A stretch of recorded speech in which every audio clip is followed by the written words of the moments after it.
आहे ते ईडीची सरकार आहे, एन्फोर्समेंट डायरेक्टरेटची सरकार आज महाराष्ट्रामध्ये पूर्ण ताकदीने एस्टॅब्लिश झालेली आहे। पूर्वी त्यांच्याकडे 2 सुपरवायझर्स होते, पण काम खूप मोठा होता, म्हणून आज एक नवीन तिसरा सुपरवायझर ऍड करण्यात आलेला आहे। आपल्याला हे वाटत असेल की महाराष्ट्राचे मुख्यमंत्री एकनाथ शिंदे साहेब आहे, उपमुख्यमंत्री देवेंद्र फडणवीस साहेब आहे आणि अजित पवार सुद्धा आता एक उपमुख्यमंत्री झालेले आहे। खऱ्या अर्थाने हे एन्फोर्समेंट डायरेक्टोरेटची सरकार आहे। या तिघांपेक्षा एक मोठा जो सगळ्या महाराष्ट्राला नाही सगळ्या देशामध्ये जे एक आतंक मचवलेला आहे ते एन्फोर्समेंट डायरेक्टोरेट। आणि मी का बोलतो हे याचा उत्तर मी माझ्या वतीने देणार नाही। मी अपेक्षा हे करणार आहे की भारतीय जनता पार्टीचे पंतप्रधान नरेंद्र मोदी साहेबांनी 4 दिवसापूर्वी आपल्या भाषणामध्ये राष्ट्रवादी काँग्रेसच्या संदर्भात काय बोलले होते। भारतीय जनता पार्टी किंवा राष्ट्रवादी काँग्रेस किंवा एकनाथ शिंदे साहेब विसरले असेल, पण महाराष्ट्राची जनता विसरणार नाही आणि कमीत कमी मी तर विसरणार नाही। आणि त्यांनी काय बोलले होते फक्त 4 दिवस पूर्वी ते आपल्याला एकदा ऐकू इच्छितो मी।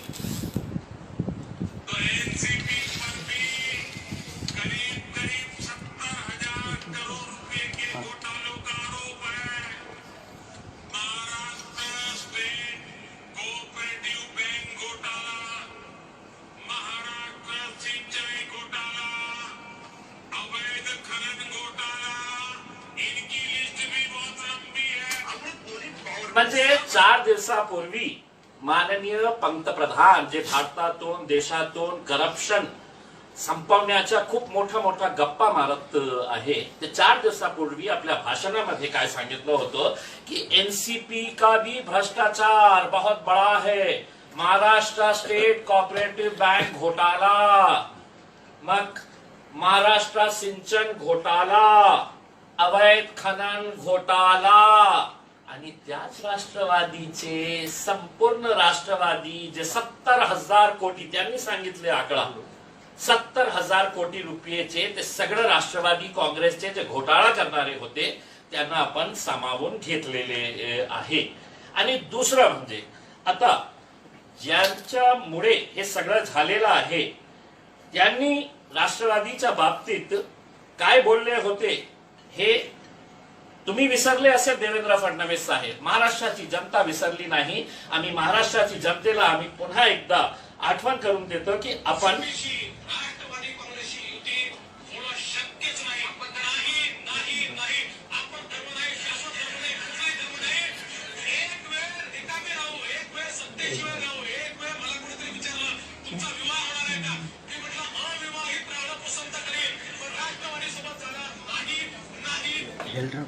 राष्ट्रवादी सोबत जाणार नाही। एक वेळ आली तर अविवाहित राहू, पण त्यांच्याशी विवाह करणार नाही। देवेंद्र फडणवीस साहेब, आपण विसरलं असेल, पण आम्ही हे सगळं सेव्ह करून ठेवलं होतं, कारण आम्हाला माहित आहे की सत्तेसाठी तुमची पार्टी कोणत्या लेवलवर जाऊ शकतं। आणि आता जेव्हा आम्ही हे सगळं बघत होतो, कशा निर्लज्ज तरीकेने संविधानावर आम्ही शपथ घेत आहे। संविधानाने तुम्हाला हे अधिकार दिलेला होता का? आणि महाराष्ट्राची जनतेला जेव्हा राष्ट्रवादी काँग्रेसला मत दिले होते तर ते भारतीय जनता पार्टीच्या वाटतं की महाराष्ट्राची जनता उल्लू आहे, त्यांना काही कळत नाही, त्यांच्या कानात म्हणजे विडी ठिजलेली आहे, हे आपल्याला असं वाटतं का? मी आता काही वेळा डायरेक्टोरेट हसन मुश्रीफची इन्क्वायरी करत होते, ते आता आमचे मंत्री राहणार आहे महाराष्ट्राचे, किती अभिमानाची गोष्ट आहे। हे विकास म्हणतो याला की एन्फोर्समेंट डायरेक्टोरेट करप्शनचा चार्जेस आहे। एन्फोर्समेंट डायरेक्टोरेट केंद्राची हे आहे। मला आज जे घडलेलं आहे महाराष्ट्रामध्ये, मी एक ट्वीट पण केलेलं आहे, no ethics, no morals, no values, काहीही राहिलेला नाही महाराष्ट्राच्या राजनीती मध्ये। म्हणून मी स्पष्टपणे सांगतो की आज ईडीने बनाई सरकार, बाकी सब बकवास। हे जे सगळं चाललेलं आहे आता, हे कोणी केलं, कोणी सोबत गेलेले आहे, इतकं सारे प्रफुल्ल पटेल आपल्यावरही आरोप आहे, आपल्यालाही माहित आहे, तुमचीही इन्क्वायरीच्या जे गन आहे तुमच्या खोपडीवर भारतीय जनता पार्टीने लावली होती की बरोबर हा, नाही तर तुमच्याही आपण सुरू करू करते, तो पण बसलेले आहे. याच्यातून एक गोष्ट मला स्पष्टपणे सांगतो, आणि मी पहिल्यांदाही सांगितलेले आहे की शरद पवार साहेब आणि पवार फॅमिलीची जी राजनीती असते, अजित पवारांनी काय सांगितलं होतं, मी तुम्हाला आता काय स्टॅम्प पेपरवर लिहून देऊ का, की ऍफिडेव्हिटवर लिहून देऊ का की मी एनसीपी सोबत राहतो. हो, एनसीपी तर तुम्ही फोडले गेले. भारतीय जनता पार्टी फक्त सत्तेसाठी हे सगळं केलेले आहे. महाराष्ट्राची राजनीतीमध्ये इतका घाणेरडा प्रकार मला नाही वाटतं की देशात कोणत्याही राज्यामध्ये दिसलं असेल, जे आज आपल्याला महाराष्ट्राला बघावं लागत आहे.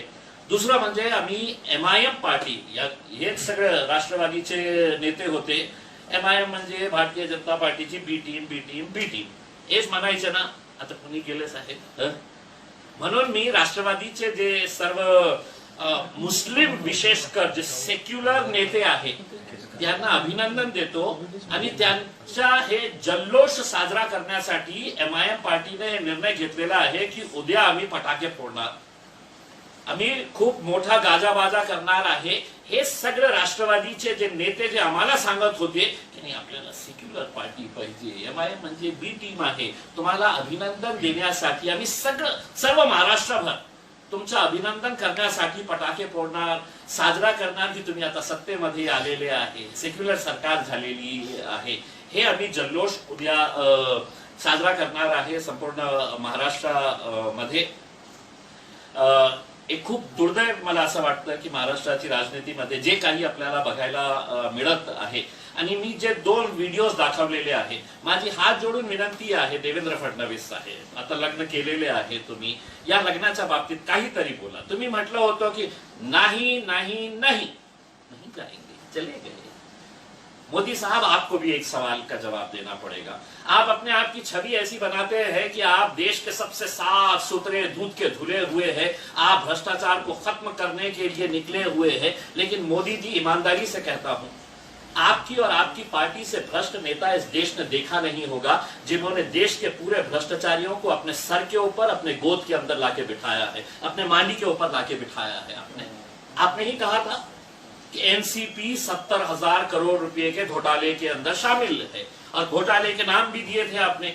अब आप मुझे बता दीजिएगा कि ये इंक्वायरी होगी या आप फाइल बंद कर डालेंगे, क्योंकि आपके पास जो साबुन है उससे आपने सबको धो डाला है उसमें.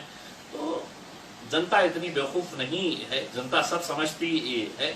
आने वाले वक्त के अंदर ये पूरी ताकत लगाएंगे कि अब सत्ता में आने के लिए. लेकिन महाराष्ट्र की जनता एक तरीके से अब सब कुछ जान चुकी है, सब कुछ समझ चुकी है, और अब आने वाला वक्त ही बताएगा कि अगर 3 एक साथ मिलकर अगर आते हैं तो उनकी ताकत बड़ी होती है, या महाराष्ट्र की वो पुरोगामी जनता जिसने है तो महाराष्ट्र को बहुत विकसित होते हुए देखा, वो जनता जो महाराष्ट्र के अंदर छत्रपति शिवाजी महाराज, संभाजी महाराज, बाबा साहब अम्बेडकर, फुले शाहू को मानने वाली जनता है, वो किस तरह का रास्ता अख्तियार करती है, आने वाले चुनाव के वक्त में आपको साफ नजर आएगा.